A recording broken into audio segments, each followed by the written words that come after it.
দেখছেন JMG cargo প্রবাস কণ্ঠ প্রাইম নিউজ।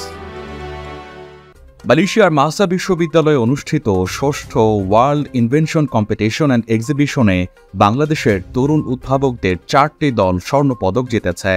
বিজয়ী বাংলাদেশি দলের মধ্যে team Atlas, team Code Black এবং team Calibrator Z IT and robotics university ক্যাটাগরিতে স্বর্ণ জিতেছে এবং বাংলাদেশের team Dreams IT and robotics senior high school ক্যাটাগরিতে স্বর্ণপদক জিতে নেয়। মালয়েশিয়ার মাহসা বিশ্ববিদ্যালয় ও ইন্দোনেশিয়ার ইয়াং সায়েন্টিস্ট অ্যাসোসিয়েশনের যৌথ আয়োজনে 21 সেপ্টেম্বর থেকে শুরু হওয়া আইটি ও রোবোটিক্স প্রতিযোগিতা আজ বুধবার শেষ হবে। এ প্রতিযোগিতায় বিশ্বের 15টি দেশের প্রায় 300 উদ্ভাবক দল অংশগ্রহণ করে।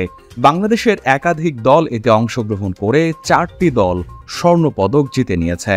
স্বর্ণপদক জয়ী দলের সদস্যরা জানান, এই অর্জন বাংলাদেশকে আন্তর্জাতিক মঞ্চে আরও এক ধাপ এগিয়ে নিয়ে গেছে। তরুণ উদ্ভাবকদের অদম্য প্রচেষ্টা ও সাফল্য নতুন প্রজন্মের বিজ্ঞান ও প্রযুক্তি উদ্ভাবনে অনুপ্রেরণা হয়ে থাকবে। মালয়েশিয়া থেকে বাংলাদেশে মালামাল পাঠাতে এখন কুয়ালালামপুরের পর জোহর বারুতে জেএমজি কার্গো অ্যান্ড লজিস্টিক্স প্রতি সপ্তাহে যাচ্ছে শিপমেন্ট, 5 থেকে 7 দিনের ডেলিভারি।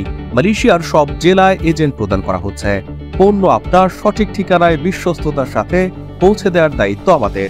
বিস্তারিত জানতে চলে আসুন জেএমজির কুয়ালালামপুর অথবা জোহর বারু অফিসে, অথবা ফোন করুন স্ক্রিনে দেওয়া নম্বরে।